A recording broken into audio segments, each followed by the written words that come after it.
Good morning সকলকে। সকাল সকাল উঠে একটা নতুন ফ্রেশ ব্লগ নিয়ে চলে এসেছি কিন্তু তোমাদের সাথে। ওপরগুলো ঝাঁটা মোছা দেবো আর সাথে থাকো তোমরা, কাজগুলো সেরে নিই। আর ব্লগ বলতে সেরকম কী বলতো, নিয়ে এসেছি আসার পর নিজের একটু মানে কি বলবো, সংসারে এখন অসহজ যেহেতু চলছে আমাদের ফ্যামিলিতে, তাহলে সেক্ষেত্রে তো মানে এটা জ্ঞাতি মরার অসহজ বলে আমরা মাছটুকু খাই আর হলুদটুকু খাই দিয়ে রান্নাবান্না হয়। ডিম মাংস রসুন এসব পেঁয়াজ হয় না বাড়িতে। তো চলো সাথে থাকো। মা একটা সিম্পল রান্না করবে, ঠাকুর পুজো তো এখন করতে নেই, আর আমি মালা জপ ঠাকুরকে একটু মনে মনে স্মরণ করে নেবো। আর হচ্ছে যে তো তোমরা ব্লগের সাথে থাকো। আর বাড়িতে এসেছি, আজকে কোথাও যাওয়ার নেই সেরকম, তো টুকটাক কাজগুলো সেরে দিনটা সিম্পলি কাটাচ্ছি।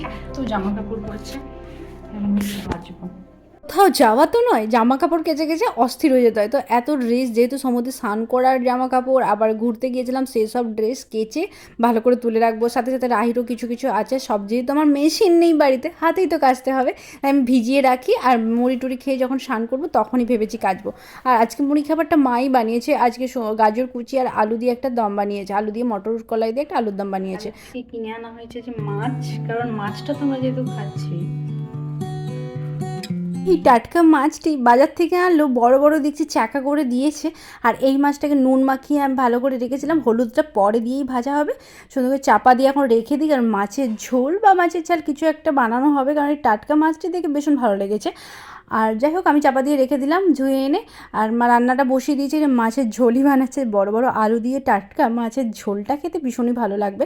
আর একটা মাছের তেলটাও বিরাট ভালো ছিল দেখে, আর বেগুনগুলো তো শুকিয়ে গিয়েছে, মানে থাকিও না। মা নিজের মতো করে রান্নাবান্না, যেহেতু অল্প অল্পই করা হয়, গাজর দিয়ে আলু দিয়ে বেগুন দিয়ে মাছের তেল দিয়ে একটা হবে চচ্চড়ি, টমেটোমের চাটনি রাঙালু দিয়ে যেটা হয়, আর এটুকু দিয়ে আজকে খাওয়া দাওয়াটা সারা হবে। সব কিছু রান্নাবান্না খেতে বেশ ভালো লাগলেও আমরা এই 3টে দিন, মানে ঘাট শ্রাদ্ধ আলিশ পিন্ডি, এই যে 3 দিন হবে, তার আগে যখন 3টে দিন পালন করব, তখন আমরা ভেবেছি যে সাদা তেলে রান্নাবান্না বা সিদ্ধ ভাত এরকম সব কিছু নিয়ম অসহজ বাড়ির মতন পালন করা হয়। এটা কিন্তু জ্ঞাতি মরলে এরকমভাবেই পালন করা হয় যেহেতু, আর তার জন্য আর বিশেষ কিছু হবে না, মানে করছি না এখন। রান্নাবান্না যেহেতু হয়ে গিয়েছে, রাহির ভাত দিয়েছিলাম, আর চামচে করে ভাত খাবে, আর আমরাও খেয়ে ব্যাক টু মাই চ্যানেল সিনি ব্লগে সকলকে ভালোবাসা দিয়ে এসেছি। তো এত জামা কাপড় কেচেছিলাম, সেগুলো সব তোলার জন্য এসেছি, ছটফট করে তুলে নিই, কারণ প্রচুর মানে কাছাকাছি করেছিলাম। সেগুলো সব নিয়ে যাই। ভাত খেয়েছি, 2টি রান্নাবান্না তো মা বানালোই। শরীরটা একটু টায়ার্ড লাগছিলো, মানে ঘুম ঘুম কাচ্ছিলো, ঘুমাচ্ছিলাম, এসেছি সব কিছু নিয়ে। রোদের জোরটা কিন্তু ভালোই বেরিয়েছে, সকাল সন্ধ্যে ঠান্ডা ঠান্ডা লাগলেও দিনের বেলায় রোদের জোর ভালোই দেখে জামা কাপড়গুলো দিয়েছিলাম। ভাত খেয়ে এসলাম উপরে, কারণ সব জামা কাপড়গুলো তুলে নিয়ে যাই, আর তারপরে গোছ করব পরে। এখন প্রচণ্ডই যেহেতু রোদ লাগছে, দিনগুলো যেমন সে বোরিংভাবে কাটছে। রাধা রানীকে, ভগবানকে সেবা দেওয়া নেই, তারপর সন্ধ্যা আরতি করতে পারছি না, এগুলো যেন না বলছে সবাই, তার জন্য করছি না, মনে মনে ঠাকুরকে রাখছি। সন্ধ্যাবেলা চা করেছি, চা বসিয়েছি এখানে, রাইর জন্য দুধ গরম রাখলাম, একটু কমপ্ল্যান দিয়ে রাইকে দিই দুধ গরম, মানে দুধের সাথে কমপ্ল্যান দিয়ে, আর একটু রুটি দিয়ে ওকে খাবে বলে দিলাম। আর আমরা 2-3 জনে, আমি মা আর মিস্টার ঘোষ 3 জনে খাবো চা, তার জন্য কড়া লিকারে সন্ধে সন্ধে চা খাবো বলে ভেবেছি চাটাই দিয়ে দিই, আর রাহির জন্য এটা দিয়ে দিলাম, ও খেতে থাক। আর আমরা চাটা নিয়ে সবাই মিলে খেতে খেতে একটু গল্প সারি। আমি যে দীঘাতে চাটা খেয়েছিলাম, মানে কফি খেয়েছিলাম, আমার একটু অন্যরকম খেতে লেগেছিলো। রাইকে দিলাম, আবার বক্তব্য আমাকে খাইয়ে দিতে হবে, ও নিজে খেতে পারবে না। একটু আদর পায় আর কি, মানে কাজের সাথে যখন যেই মায়েরা থাকো, তারা জানো যে মায়েরা যখন না থাকে ওরা কিন্তু খুব বাধ্য হয়ে থাকে।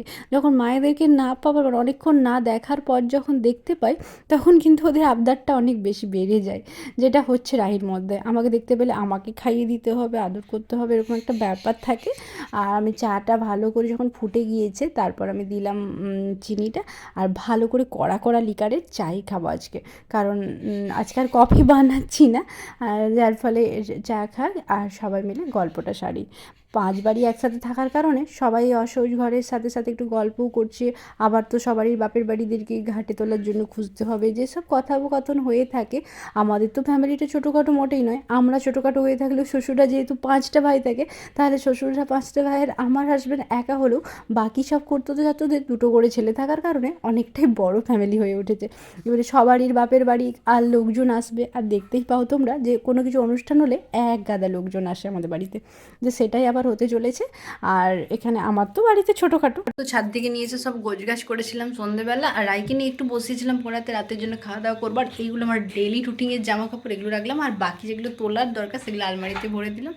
নিচে যাই, ওদেরকে তো দেখানোই হয়নি, দীঘা থেকে যে ব্যাগগুলো পছন্দ করছিলাম, তার মধ্যে লালটি কিন্তু আমার ভীষণ ভালো লেগেছিলো, দেখে নিয়ে নিয়েছিলাম। এটা কি হল,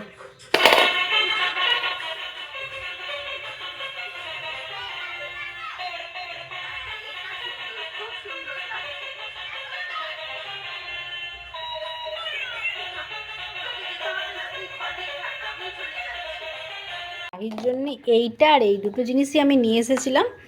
আর এগুলো জল রেখে দিই, আর জামা কাপড়গুলো গোছ করে রাখলাম, সেগুলোও তুলে রাখি। এই যে জামা কাপড়গুলো তুলে রাখি, চলো নিচে যাই।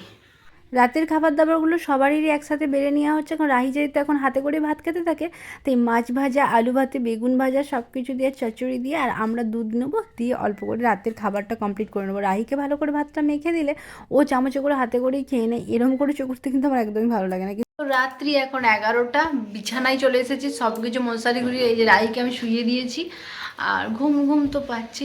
ব্লগটা তাহলে এখানে শেষ করলাম। গুড নাইট, তোমরা ভালো থেকো, সুস্থ থেকো, দেখা হবে কাল নতুন আবার একটি ব্লগে। Bye bye.